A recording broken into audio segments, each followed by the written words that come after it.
students, how are you? I hope you are well.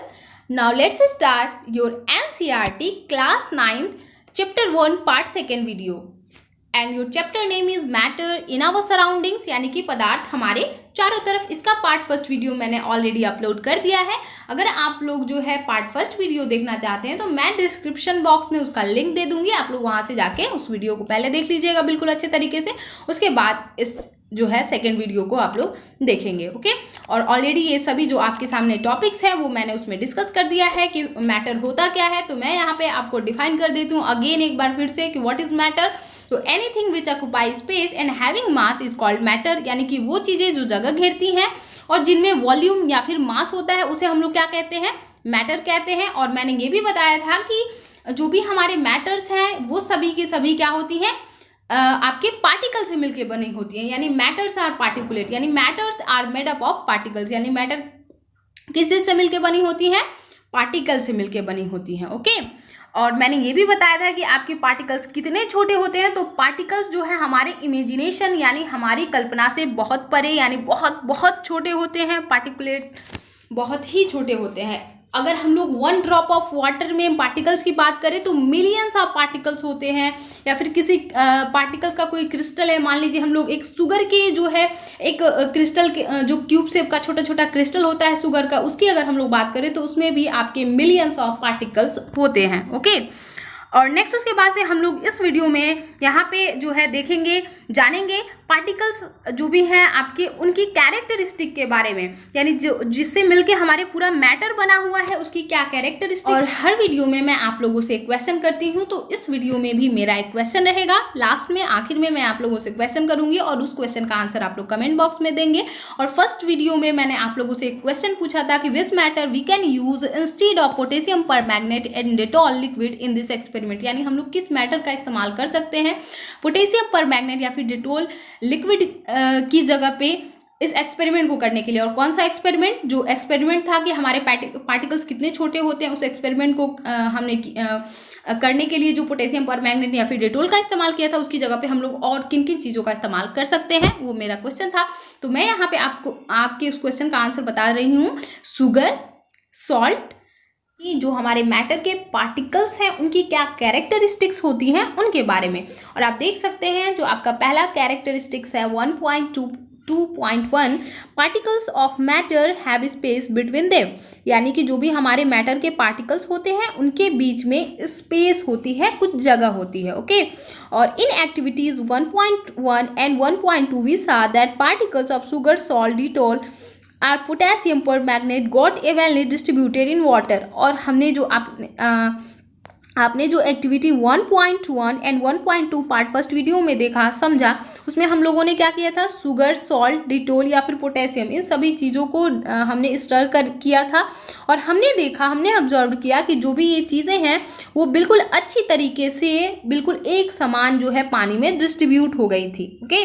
और ये भी हमने नोटिस किया कि जो भी आपकी वाटर लेवल है शुगर या फिर सॉल्ट को घोलने से वो चेंज नहीं हुआ था। इसका मतलब कि जो भी हमारे शुगर, सॉल्ट, डिटॉल या फिर पोटेशियम परमैंगनेट के जो पार्टिकल्स हैं वो वाटर आपका पूरा जो मैटर है और उसके जो पार्टिकल्स हैं उनके बीच में जो स्पेस था उसमें पूरी तरीके से अच्छे से डिस्ट्रीब्यूट हो गया था। इसी तरीके से यहाँ पे कह रहा है कि similarly when we make tea, coffee और लेमोनेड, नींबू पानी, particles of one type of matter get into spaces between particles of the other. यदि हम लोग जो है चाय बनाते हैं या फिर कॉफी बनाते हैं या फिर लेमोनेड, ओके, और लेमोनेड नींबू पानी को कहते हैं, ये सभी चीजें जब हम बनाते हैं तो ये सभी पार्टिकल्स है ना दूसरे जो है मैटर के जो भी पार्टिकल्स के बीच में स्पेस होता है उसमें पूरी तरीके से अच्छे से डिस्ट्रीब्यूट हो जाते हैं, okay. This shows that there is enough space between particles of matter. इससे हमें क्या पता चलता है कि जो भी हमारे पार्टिकल्स ऑफ मैटर हैं उनके बीच में अच्छा खासा स्पेस होता है ताकि चीज़ें बिल्कुल अच्छे से दूसरा कोई मैटर अगर हम लोग उसमें डालते हैं तो वो उसके खाली जगह पे जाके ऑक्युपाई कर लेते हैं, ओके।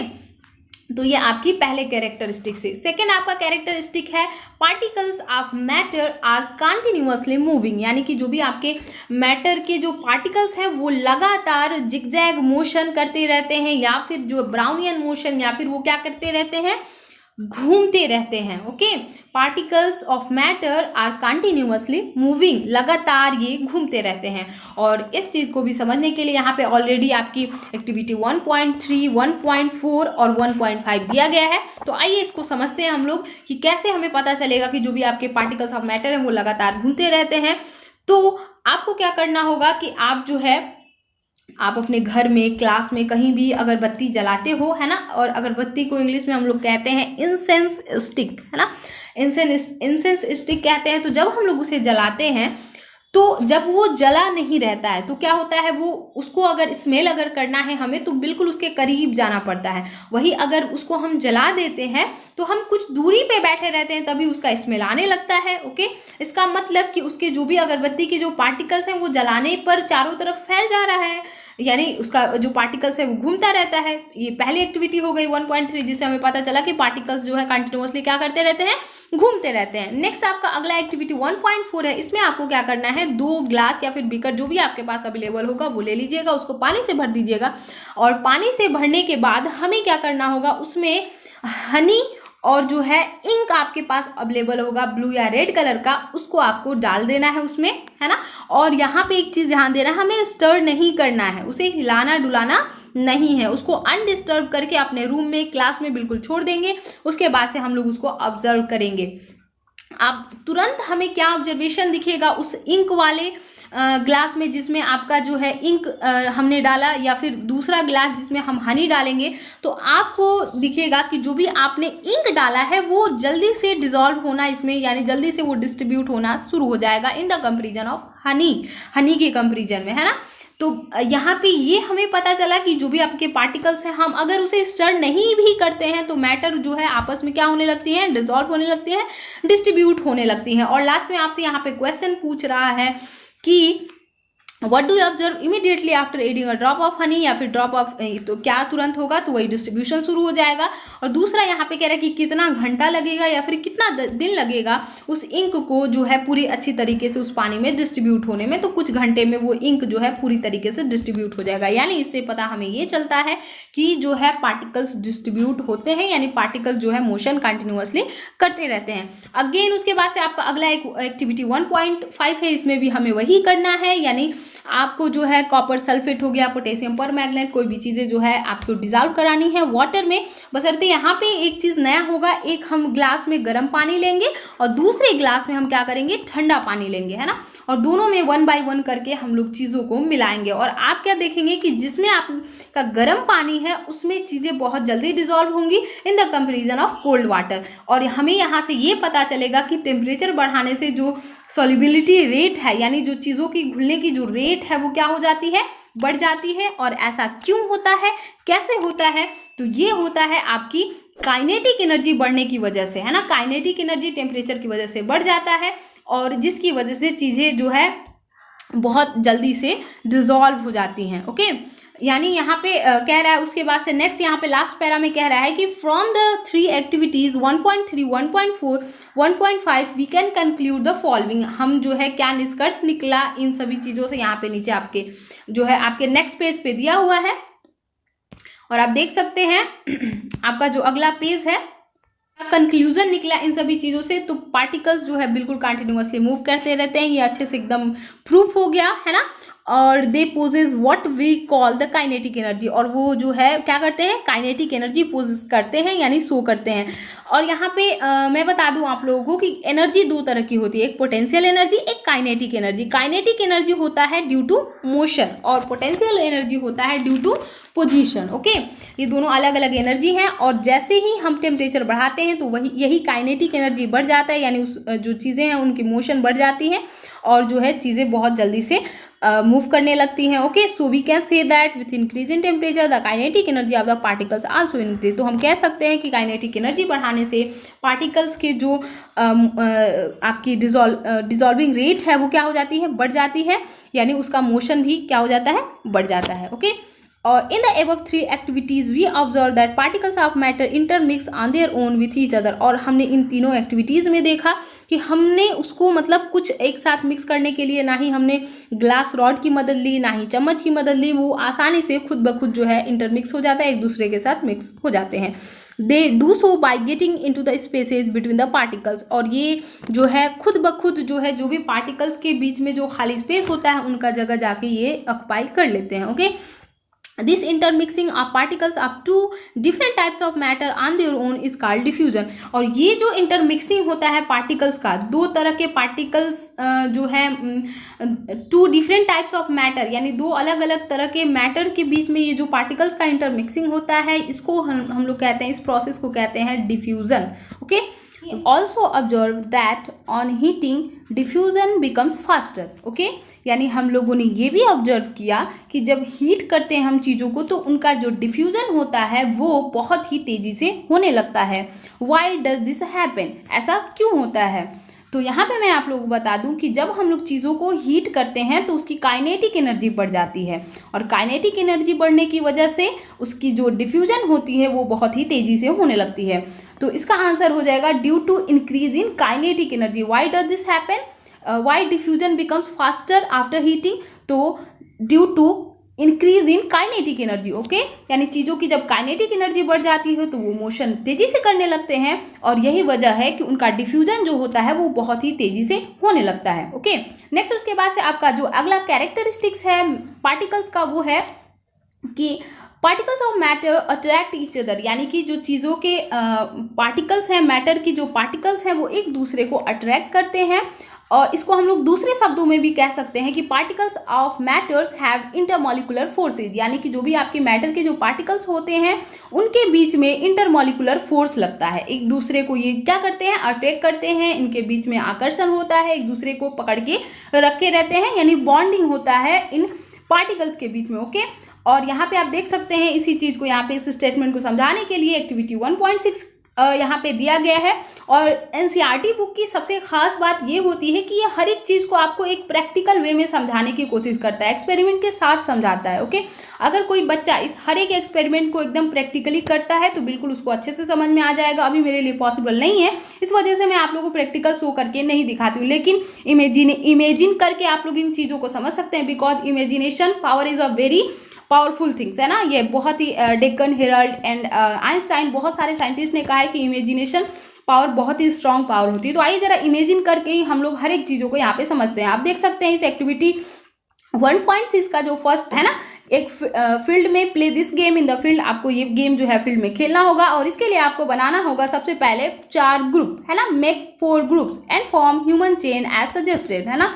और उसके बाद से आपको ह्यूमन चेन बनाने होंगे जैसा कि इसमें सजेस्ट किया गया है। और आप देख सकते हैं आपका जो उसके बाद से सेकेंड पॉइंट है, आपको क्या करना है, 4 ग्रुप बनाने हैं, जिसमें आपका पहला जो ग्रुप होगा उसकी इंटरलॉकिंग कुछ इस तरीके से होगी जैसा कि यहाँ पे आप देख सकते हैं ना। इसमें क्या करना है, अपने एक दूसरे के आर्म को पकड़ा गया है ना, लॉक करना है कुछ इस तरीके से, जैसा कि ईदू मिसमी डांसर में किया जाता है। ये ट्राइबल ग्रुप्स होते हैं, ये डांस इस तरीके से करते हैं, तो आपको भी ऐसा ही करना होगा फर्स्ट ग्रुप का, है ना। यानी इक्वली आप लोग जो है 4 ग्रुप में डिस्ट्रीब्यूट कर लेंगे सभी जो उसमें लोग हैं।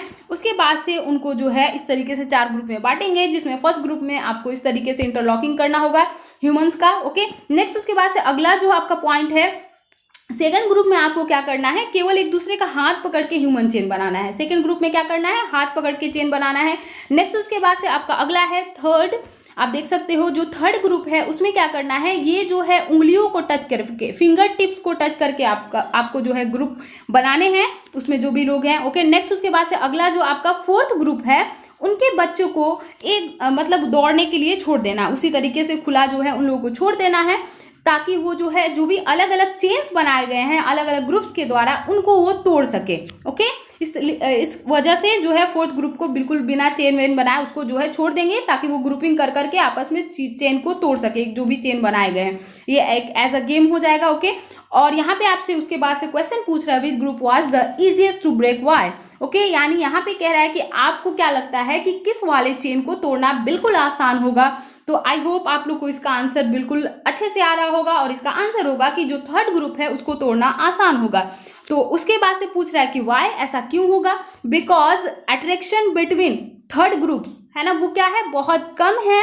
इंटरमॉलिकुलर फोर्स जो है एक तरह से हम कह ले लोगों के बीच में वो बहुत कम है ना, जिसकी वजह से हमको जो है थर्ड ग्रुप को तोड़ना बिल्कुल आसान होगा। थर्ड ग्रुप जो है बिल्कुल आसानी से टूट जाएगा। और यहाँ पे इस एक्टिविटी से हमें समझाया गया है कि इसी तरीके से अलग अलग इंटरमॉलिकुलर फोर्सेज अलग अलग पार्टिकल्स अलग अलग मैटर के बीच में लगते हैं। ओके, और जैसा कि नेक्स्ट उसके बाद से उसमें लास्ट जो पॉइंट है कह रहा है कि हम अगर if you consider each student as a particle of matter then in which group the particles held each other with the maximum force. यानी यहाँ पे कह रहा है कि मान लीजिए हम लोग यहाँ पे हर एक स्टूडेंट को एक पार्टिकल ऑफ मैटर कंसीडर करके चलते हैं, तो यहाँ पे कह रहा है कि किस ग्रुप में जो पार्टिकल्स हैं वो एक दूसरे को मैक्सिमम फोर्स के साथ अट्रैक्ट किए हुए हैं, तो वो आपका हो जाएगा पहला ग्रुप, जिसमें आर्म के द्वारा इंटरलॉकिंग की गई थी। उस वाले ग्रुप में जो भी हमारे पार्टिकल्स हैं वो बहुत ही मैक्सिमम फोर्स के साथ, स्ट्रॉन्ग फोर्स के साथ एक दूसरे से बंधे हुए होंगे। ओके, नेक्स्ट उसके बाद से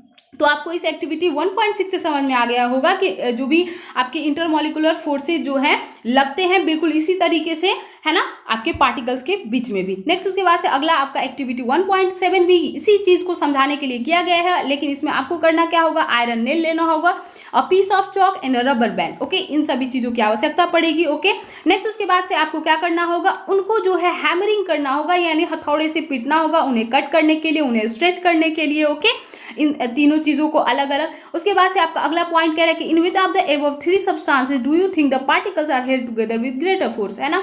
और इन तीनों सब्सटेंस में आपको क्या लगता है कि किस वाले जो है पार्टिकल्स चीजों की किस पार्टिकल्स में बहुत ही ग्रेटर फोर्स लगता है। ऑब्वियसली आपकी ग्रेटर फोर्स लगेगी वो किसके पार्टिकल्स के बीच में, जो आपकी आयरन के पार्टिकल्स हैं उनके बीच में बहुत ही ग्रेटर फोर्स लगेगा, और उसको तोड़ने के लिए आपको ग्रेटर एफर्ट भी लगाना पड़ेगा, यानी फोर्स भी आपको ज्यादा लगाना पड़ेगा।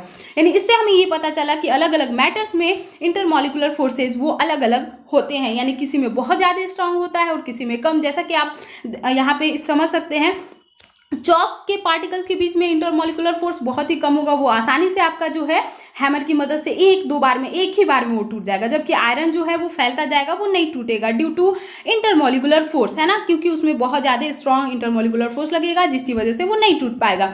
नेक्स्ट उसके बाद से आपका एक्टिविटी 1.8 इसी चीज को समझाने के लिए है ना, कि particles of matter attract each other, जिसमें आपका पहला पॉइंट है। इसमें आपको क्या करना है, इसमें कुछ पानी आपको कंटेनर में ले लेना है और उसको जो है अपने फिंगर की मदद से उसके सरफेस को कट करना है। ओके, नेक्स्ट उसके बाद यहाँ पे कह रहा है कि आपसे क्वेश्चन पूछ रहा है कि where were you able to cut the surface of water, क्या आप जो है वाटर के जो सरफेस है उसको कटने में सक्षम है, यानी उसको आप कट कर ले रहे हो। तो यहाँ पे बिल्कुल नहीं कट पाएगा, है ना। कोई एयर है, वाटर है, उसके सरफेस को चाहे हम जिस तरीके से सेब, अनार, फल कोई भी काट लेते हैं, वैसे हम लोग उसको कट नहीं कर पाएंगे। ओके, तो आपसे पूछ रहा है कि what could be the reason behind the surface of water remaining together, यानी यहाँ पे कह रहा है कि क्या रीजन है कि वो जो है एक साथ ही रहते हैं, हम उसको कट नहीं कर पाते हैं। तो वही हो जाएगा ड्यू टू इंटरमॉलिकुलर फोर्स। जैसे ही हम कट करते हैं फिर इंटरमॉलिकुलर फोर्स के साथ वो एक दूसरे जो भी पार्टिकल्स हैं वो एक दूसरे को बॉन्ड कर लेते हैं, और यही वजह है कि हम लोग उसको कट नहीं कर पाते हैं। ओके, नेक्स्ट उसके बाद यहाँ पे कह रहे हैं कि the above three activities 1.6, 1.7 and 1.8 suggest that particles of matter have force acting between them. Okay, यानी यहाँ पे कह रहा है कि इन तीनों एक्टिविटीज से हमें ये पता चला कि जो भी आपके पार्टिकल्स हैं मैटर के, वो जो है एक दूसरे पर फोर्स एक्सर्ट करते हैं, यानी एक दूसरे को फोर्स वो लगाते हैं, और यही जो फोर्स है पार्टिकल्स को एक साथ रखने में काम करते हैं, एक साथ उनको रखने का काम करते हैं। नेक्स्ट उसके बाद से the strength of this force of attraction varies from one kind of matter to another, और ये जो फोर्स का स्ट्रेंथ होता है एक मैटर से दूसरे मैटर में, यदि हम लोग यहाँ पे अभी एग्जांपल मैंने लिया था आयरन का, चॉक का, तो आयरन के बीच में जो आपकी फोर्स है इंटरमॉलिकुलर फोर्स वो बहुत स्ट्रांग होती है in the comparison of chalk. तो इस तरीके से ये जो है मैटर टू मैटर वेरी करता है आपका क्या, इंटरमॉलिकुलर फोर्स। ओके, नेक्स्ट उसके बाद से आप देख सकते हैं आपका है क्वेश्चन, ओरल क्वेश्चन है, जिसमें आपका फर्स्ट क्वेश्चन है which of the following are matter, यानी इसमें से कौन सा मैटर होता है। ओके, और ये आपके एनसीईआरटी का हर एक क्वेश्चन बहुत इंपॉर्टेंट होता है। ये इसलिए इंपॉर्टेंट होता है कि कोई भी आपका कॉम्पिटिटिव एग्जाम होता है उसमें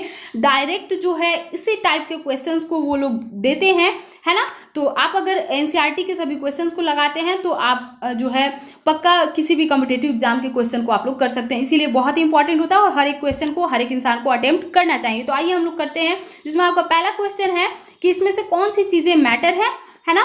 तो आपको यहाँ पे आप देख सकते हैं आपका चेयर क्या है, मैटर है। Air, it is also a matter, but love ये आपका मैटर नहीं है। स्मेल मैटर नहीं है। हेट ये भी मैटर नहीं है, सभी फीलिंग इमोशंस है तो ये मैटर बिल्कुल नहीं हो सकते हैं। मैटर का डेफिनेशन मैंने आप लोग को बताया है कि anything which occupy space and having mass. तो आप लोग चीजों को देख सकते हैं कि चेयर, एयर ये सभी जगह घेरते हैं, इनके पास मास होता है। यहाँ पे एलिमेंट्स ये भी आपका मैटर है। थॉट नहीं, ये मैटर नहीं है। कोल्ड ये भी मैटर नहीं है। लेमन वाटर है ना, lemon water is also a matter. Smell of perfumes ये भी आपका क्या है, मैटर है। ओके, तो आप देख सकते हैं आपका यहाँ पे chair, almonds, lemon water, smell of perfume ये मैटर है और बाकी जो चीजें दी गई हैं वो आपका मैटर नहीं है। ओके, नेक्स्ट उसके बाद से आपका अगला क्वेश्चन है give reasons for the following observations, है ना। यानी यहाँ पे आपको जो भी यहाँ पे ऑब्जर्वेशंस दिए गए हैं इनका आंसर आपको करना है। तो आप देख सकते हैं इसमें क्या दिया हुआ है, कह रहा है कि the smell of hot sizzling food reaches your several metres away, but to get the smell from cold food you have to go close. Okay, यानी जब चीजें गर्म रहती हैं, बहुत ही टेस्टी गर्म खाना रखा हुआ है तो आपको उसका स्मेल बहुत ही दूरी से ही आ जाता है, लेकिन जब कोई ठंडा चीज है उसका स्मेल आपको नहीं आता है। पूछ रहा है कि ऐसा क्यों होता है, गिव रीजन्स। ओके, तो इसका आंसर हो जाएगा because the particles of hot food have more kinetic energy and hence the rate of diffusion is more than the particles of cold food, है ना। ये इसलिए होता है क्योंकि जो भी आपके पार्टिकल्स होते हैं हॉट फूड के, उनके जो पार्टिकल्स होते हैं उनकी काइनेटिक एनर्जी अधिक होती है, वो आसानी से मूव करके बहुत ही दूर तक चले जाते हैं, जबकि कोल्ड फूड की काइनेटिक एनर्जी पार्टिकल्स की कम होती है और जिसकी वजह से वो आप तक नहीं पहुंच पाती। यही वजह है कि हम लोग जो है ठंडे फूड को स्मेल करने के लिए उसके नज़दीक जाना पड़ता है, जबकि गर्म फूड को दूर से ही हम लोग जो है स्मेल कर सकते हैं। ओके, नेक्स्ट आपका अगला क्वेश्चन है a diver is able to cut through water in a swimming pool which property of matter does this observation show. Okay, next उसके बाद यहाँ पे कह रहा है कि एक डाइवर जो है, एक गोताखोर है, वो आसानी से वाटर को कट करके आसानी से वो तैर लेता है एक स्विमिंग पूल में। यहाँ पे आपसे पूछ रहा है कि इसमें जो है मैटर की किस प्रॉपर्टी को शो किया गया है। तो यहाँ पे इसका आंसर हो जाएगा a diver is able to cut through water in a swimming pool, this shows that the particles of water have intermolecular space and has less force of attraction. यानी इससे हमें ये पता चलता है कि कोई भी डाइवर इसी वजह से वो बिल्कुल सक्षम होता है स्विमिंग पूल में वाटर सरफेस को कट करके उसमें तैरने में। इससे हमें ये पता चलता है कि जो भी आपके वाटर के मॉलिक्यूलर फोर्स होते हैं वो बहुत ही लेस फोर्स के साथ एक दूसरे को अटैक करते हैं, इसीलिए हम लोग आसानी से उसको जो है कट कर लेते हैं। ओके, नेक्स्ट उसके बाद से आपका अगला क्वेश्चन है what are the characteristics of particles of matter. यानी कि जो भी आपकी मैटर की जो पार्टिकल्स की कैरेक्टरिस्टिक्स होती है वो क्या होती है। मैंने ऑलरेडी आप लोग को डिफाइन कर दिया है एक टॉपिक, और वो 3 होते हैं और इसका आंसर आप लोगों को देना है मुझे, ताकि मैं आप लोग देख सकूं कि मैंने इतनी मेहनत से पढ़ा है, आप लोगों ने पढ़ा है कि नहीं, समझा है कि नहीं। इसका आंसर आप लोग मुझे कमेंट बॉक्स में देंगे। ओके, और मैं तो जरूर ही इसका आंसर दूंगी, लेकिन आपके जो इस चैप्टर का पार्ट 3 वीडियो है उसमें। ओके, आई होप आप लोग यहाँ तक बिल्कुल अच्छे से समझ में आ गया होगा। अगर आप लोगों को मेरे पढ़ाने का तरीका अच्छा लगा हो, इस वीडियो को लाइक कर दीजिएगा, मेरे चैनल को सब्सक्राइब कर दीजिएगा और सभी दोस्तों तक ये वीडियो शेयर कर दीजिएगा। Okay, bye, see you soon in the next video, have a good day.